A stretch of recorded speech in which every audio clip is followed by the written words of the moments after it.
Most people assume disrespect is loud, intentional, almost theatrical, but in real life, it rarely shows up that way. It sneaks in through interruptions, subtle jokes, ignored boundaries, or opinions that get dismissed with a shrug. The uncomfortable truth is that people often disrespect others not because they're cruel, but because nothing in the other person signals, pause before crossing this line, and that signal has nothing to do with status, money, or confidence tricks. A seasoned mentor would point out something counterintuitive here. Disrespect usually isn't about what others think of you, it's about what you tolerate without noticing. Humans are pattern recognition machines. When someone allows small violations to slide, again and again, the brain of the other person quietly categorizes them as safe to push.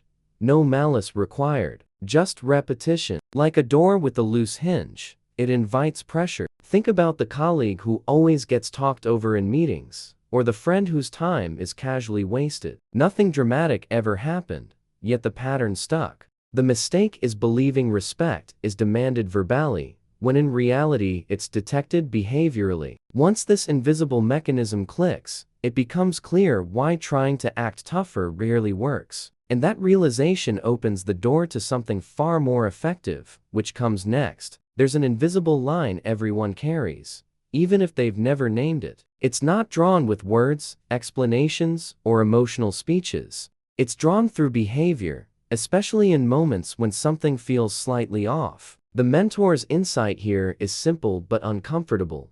People don't cross boundaries because they don't see them. They cross them because the line was never reinforced in real time. This line shows up in micro moments. A sarcastic comment that doesn't get addressed. A request that should have been a question. A favor that quietly turns into an obligation. When those moments pass without consequence, the line fades. Not dramatically, but gradually, like chalk washed away by rain. And once it's gone, people behave as if it never existed, often without any conscious intent to disrespect. A practical way to understand this is to think of a store with no price tags. Customers don't know what's acceptable, so they test. Respect works the same way. The invisible line isn't about aggression, it's about clarity.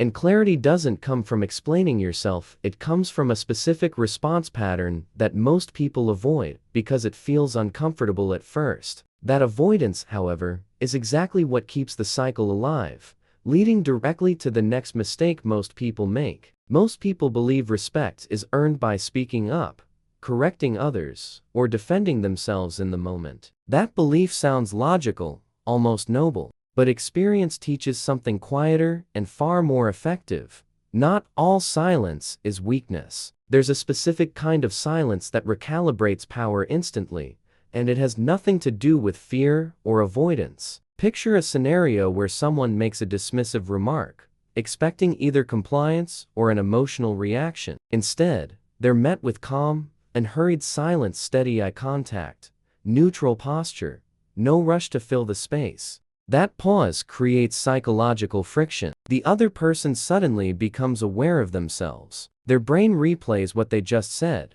searching for context. Silence, when intentional, forces reflection where words often invite debate. This is why seasoned leaders rarely over-explain or react impulsively. They let moments breathe. Napoleon Hill hinted at this principle when discussing self-control as a form of dominance over circumstance. Silence communicates, I'm not shaken, and I'm not chasing your approval.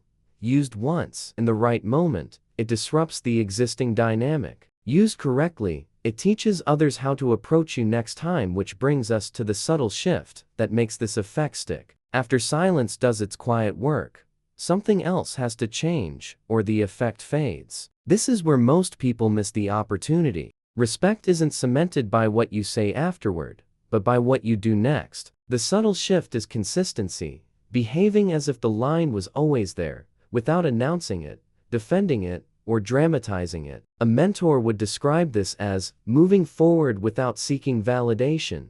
If someone previously crossed a boundary, and now you calmly limit access, shorten responses, or stop over-giving, the message lands instantly. No speech required. It's like a business that changes its terms overnight. Customers adjust, not because they were scolded, but because the environment changed. Behavior educates faster than explanations ever will. A practical example is time. When you stop rewarding disrespect with availability, replying slower, declining casually, or redirecting energy elsewhere, people recalibrate. Not out of fear, but out of awareness. Books like The 48 Laws of Power touch on this idea indirectly.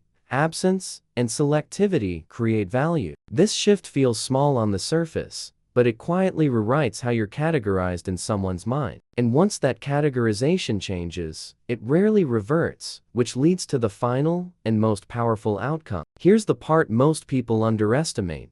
You don't need to repeat this process endlessly. Human memory doesn't work that way. One emotionally clear moment, paired with a behavioral shift, becomes a reference point. From then on, people interact with the memory of that moment, not just the present version of you. Reputation, in this sense, is compressed experience. A mentor with real-world scars would say this feels almost unfair, but it's true. People don't reassess you daily. They categorize you once and operate from that shortcut. When someone realizes, even subconsciously, that crossing your line leads to discomfort, distance, or loss of access, their behavior adjusts automatically. No resentment, no drama, just recalibration. This is why calm authority outlives loud enforcement every time. Think of it like touching a hot stove. You don't need to keep testing it. One clear experience teaches the lesson. When done correctly, the single shift becomes part of your identity in other people's minds.